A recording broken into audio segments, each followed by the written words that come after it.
Well, myself Naveen, I'm a motivational speaker. Dreams ఇక్కడ ఉన్న ప్రతి ఒక్కరికి ఒక్కొక్క డ్రీమ్స్ ఉంటాయండి. కొందరు బైక్ తీసుకోవాలని డ్రీమ్ ఉంటుంది, కొందరు కార్ తీసుకోవాలని డ్రీమ్ ఉంటుంది, కొందరికి ఇల్లు తీసుకోవాలని డ్రీమ్ ఉంటుంది, కొందరికి మంచి లైఫ్ స్టైల్ ఉండాలని డ్రీమ్ ఉంటుంది, అండ్ కొందరికి మంచి జాబ్ ఉండాలని డ్రీమ్ ఉంటుంది. అండ్ మన ఇండియాలో స్టాటిస్టిక్స్ ప్రకారం మన ఇండియాలో ఓన్లీ 1% మాత్రమే వాళ్ళ డ్రీమ్స్ని అచీవ్ చేస్తున్నారు. మిగతా 99% వాళ్ళ డ్రీమ్ని ఎలా అచీవ్ చేయాలో అనే ఆలోచనలోనే టైం వేస్ట్ ఉన్నారు. సో ఆ 1% కేటగిరీలోకి ఎలా చేరాలి? సో ఒక రాజ్యంలో ఒక రాజు ఉండేవాడు. ఆ రాజు ఎన్నో యుద్ధాలు చేశాడు, చాలా యుద్ధాలు చేశాడు. అండ్ ప్రతి ఒక్క యుద్ధంలో కూడా ఆ రాజుదే విజయం ఉండేది. ఒకరోజు తన రాజ్యం కోసం ఆ రాజు యుద్ధం చేస్తుండగా తీవ్రంగా గాయపడతాడండి. అండ్ యుద్ధం అయితే గెలుస్తాడు, కానీ అన్ఫార్చునేట్లీ తన ఒక కన్నుని కోల్పోతాడు. అండ్ ఒకరోజు తను ఒక మ్యూజియంకి వెళ్తుండగా అక్కడ చాలా పెయింటింగ్స్ చూస్తాడండి, వేరే రాజుల పెయింటింగ్స్ చూస్తాడు. అండ్ ఆ పెయింటింగ్లో కూడా ఆ రాజుల యొక్క వీరత్వం కనిపిస్తుంది.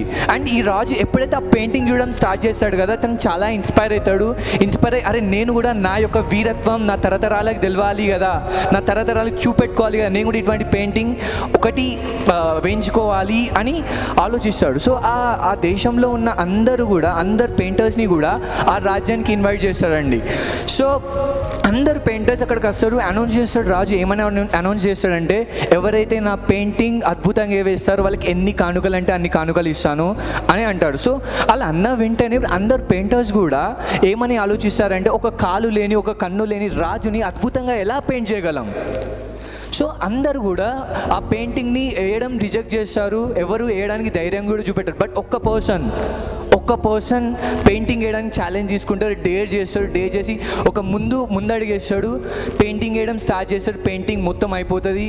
అండ్ ప్రతి ఒక్కరు కూడా ఇంక్లూడింగ్ ఆ రాజుతో పాటు ప్రతి ఒక్కరు కూడా ఆ పెయింటింగ్ని చూసి షాక్ అవుతారు, వండర్ అవుతారు, ఏంటి ఈ పెయింటింగ్ ఇంత బ్యూటిఫుల్, ఇంత మంచిగా ఉంది అని.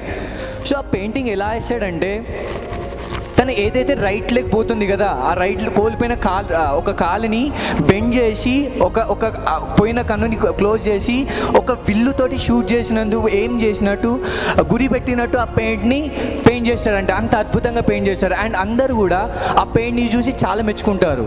సో ఇక్కడ పెయింటింగ్ వేయడానికి చాలామంది పెయింటర్స్ వచ్చారు, బట్ వేయగలిగింది ఒకే painter. In the same manner మనం కూడా లైఫ్లో 1% కేటగిరీ చేరాలి అంటే ఫస్ట్ నెగిటివ్గా ఆలోచించడం మానేయాలి, ప్రాబ్లమ్స్ గురించి ఆలోచించడం మానేయాలి, ఓన్లీ రిజల్ట్స్ మీద ఫోకస్ చేయడం స్టార్ట్ చేయాలి. మామూలుగా ఒక కామన్ పీపుల్ ఎలా ఆలోచిస్తారంటే, వాళ్ళకి 99% సొల్యూషన్ ఉండి 1% ప్రాబ్లం ఉంటే ఆ 1% ప్రాబ్లం మీదనే ఫోకస్ చేస్తారు.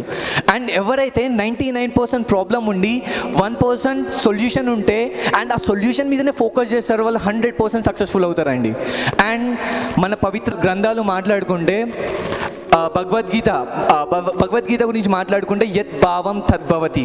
అండ్ ప్రీషియస్ ఖురాన్ గురించి మాట్లాడుకుంటే దాంట్లో కూడా ఒక స్టేట్మెంట్ ఉంటుంది, indeed Allah will not change the condition of the people until they change what is in themselves.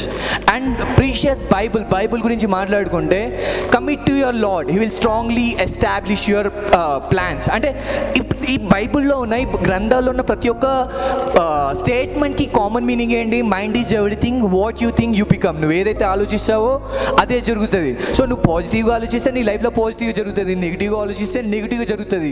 సింపుల్గా చెప్పాలంటే ఒక మిర్రర్ లాంటిది. You cannot change the reflection of a mirror until you change your position. నీ పొజిషన్ని నువ్వు change చేయకపోతే బయట ఉన్న mirror యొక్క రిఫ్లెక్షన్ కూడా చేంజ్ కాదండి. అండ్ చైనాలో ఒక ఫేమస్ సైంటిస్ట్ ఉంటాడు, అతని పేరు మసారో ఇమోటో అని. 1990s వాటర్ మీద అండ్ వాటర్ పాజిటివ్ వర్డ్స్ మీద కానీ, ప్రేయర్ మీద కానీ అండ్ ఎమోషన్స్ మీద కానీ ఎక్స్పోజ్ చేసినప్పుడు ఆ వాటర్లో ఏం జరుగుతుంది అని అబ్జర్వ్ చేయడం స్టార్ట్ చేశాడు. సో తను ఒక బెస్ట్ ఫోటోగ్రాఫర్స్ని, కొందరు బెస్ట్ ఫోటోగ్రాఫర్స్ని హైర్ చేసుకుంటారు. సో 2 గ్లాసెస్ తీసుకుంటాడు, ఒక్కొక్క గ్లాస్లో సర్టెన్ వేరియబుల్ వాటర్ని నింపుతాడు. అండ్ ఒక గ్లాస్ని ఏంటంటే పాజిటివ్ వర్డ్స్ కానీ, పాజిటివ్ ఎమోషన్, పాజిటివ్ ఫీలింగ్స్ కానీ పాజిటివ్ థాట్స్ కానీ వాటికి ఎక్స్పోజ్ చేస్తాడు. ఇంకో గ్లాస్ని ఏం చేస్తాడంటే నెగిటివ్ థాట్స్కి, నెగిటివ్ ఎమోషన్స్కి, నెగిటివ్ వర్డ్స్కి, కంప్లీట్గా నెగిటివిటీకి ఎక్స్పోజ్ చేస్తాడు. అండ్ రెండింటిని కూడా -°C వాటిని ఫ్రోజన్ స్టేట్లోకి కన్వర్ట్ చేస్తాడు. అండ్ మొత్తం అయిపోయాక ఏదైతే గ్లాస్ పాజిటివ్ వాట్కి ఎక్స్పోజ్ అయింది కదా, సో దాని యొక్క క్రిస్టల్ ప్యాటర్న్ మొత్తం సిస్టమేటిక్గా ఉంటుంది, ఒక ఆర్డర్లో ఉంటుంది.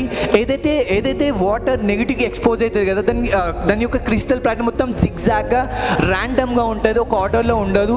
So in the same way ఇక్కడ ఏంటిదంటే మనం ఎట్లయితే ఒకవేళ పాజిటివ్గా ఆలోచిస్తే మన లైఫ్ కూడా ఒక సిస్టమేటిక్గా పాజిటివ్గానే ఉంటుంది, పాజిటివ్ రిజల్ట్స్ వస్తాయి. ఒకవేళ నెగిటివ్గా ఆలోచిస్తే మొత్తం ర్యాండమ్ రిజల్ట్స్ ఉంటాయి, క్లమ్జీగా ఉంటుంది. అండ్ ఇది కూడా ఇంకోటి ఏంటంటే మనం ఎప్పుడైతే టెంపుల్స్కి వెళ్తాం, చర్చిలకు వెళ్తాం అండ్ మసీద్కి వెళ్ళినప్పుడు అక్కడ మనం హోలీ వాటర్ తీసుకుంటాం. దాన్నే మనం హిందూయిజంలో ఏమంటాం అంటే తీర్థం అంటాం. ఎప్పుడైతే ఆ పూజారి పాజిటివ్ మంత్రాలని చెప్తూ మనం కూడా పాజిటివ్ థాట్తో ఆ దేవుడి దగ్గర మనం ఏదైతే కోరుకుంటామో, సో ఆ పాజిటివ్ మంత్రాలని జపిస్తూ ఆ వాటర్ పోవడం వల్ల ఎప్పుడైతే మనం ఆ వాటర్ని కన్జ్యూమ్ చేసుకుంటాం కదా, కన్జ్యూమ్ చేసుకున్నప్పుడు మన బాడీలో ఉన్న పార్ట్స్ అన్ని ఛార్జ్ అయ్యి మన గోల్స్కి, మన డ్రీమ్స్కి కావాల్సిన అన్నిటినీ దారి చూపిస్తుందట మన మైండ్. సార్ మరి ఇక్కడ జస్ట్ ఆ వాటర్ కన్జ్యూమ్ చేసుకుంటే మన డ్రీమ్స్ని అచీవ్ చేయొచ్చా అంటే లేదు. జస్ట్ మన బ్రెయిన్ ఆ సొల్యూషన్స్ని వెతుకుతుంది, మనం దానికి ఒక లా ఆఫ్ యాక్షన్స్ని చూడాలి. సో ఇక్కడ మనం థాట్స్ని పాజిటివ్ ఉంచుతూ అండ్ వాటికి ఒక లా ఆఫ్ యాక్షన్ని మెయింటైన్ చేస్తూ సో మనకు కావాల్సిన డ్రీమ్ని మనం అచీవ్ చేయాలి. సో మనం ఎప్పుడైనా కానీ మనం ఆలోచన విధానం కరెక్ట్ ఉంటే 100% మనం సక్సెస్ఫుల్ అవుతామండి. And that is the reason why people like Abraham Lincoln, ఒకప్పుడు చెప్పులు కుట్టే అబ్రహాం లింకన్ ఇప్పుడు ఒక ప్రెసిడెంట్ ఆఫ్ అమెరికా అయ్యిండు. ఒకప్పుడు టీ స్టాల్లో ఒక మామూలు టీ సెల్లర్ లాగా ఉండే నరేంద్ర మోడీ ఇప్పుడు ప్రైమ్ మినిస్టర్ ఆఫ్ ఇండియా అయ్యిండు. సో వాళ్ళు ఒక కామన్ పర్సన్ నుంచి వెళ్ళి ఎక్స్ట్రాడినరీగా మారడానికి రీజన్ కూడా అదే. వాళ్ళ థాట్స్ని 100% ఫోకస్ చేసిండ్రు. అండ్ మీరు కూడా మీ థాట్స్ని 100% మీ డ్రీమ్స్ని అచీవ్ చేయడానికి ఫోకస్ చేయండి. Definitely one day you will get the reason. Well, this is Naveen Vyas signing out. Bye by.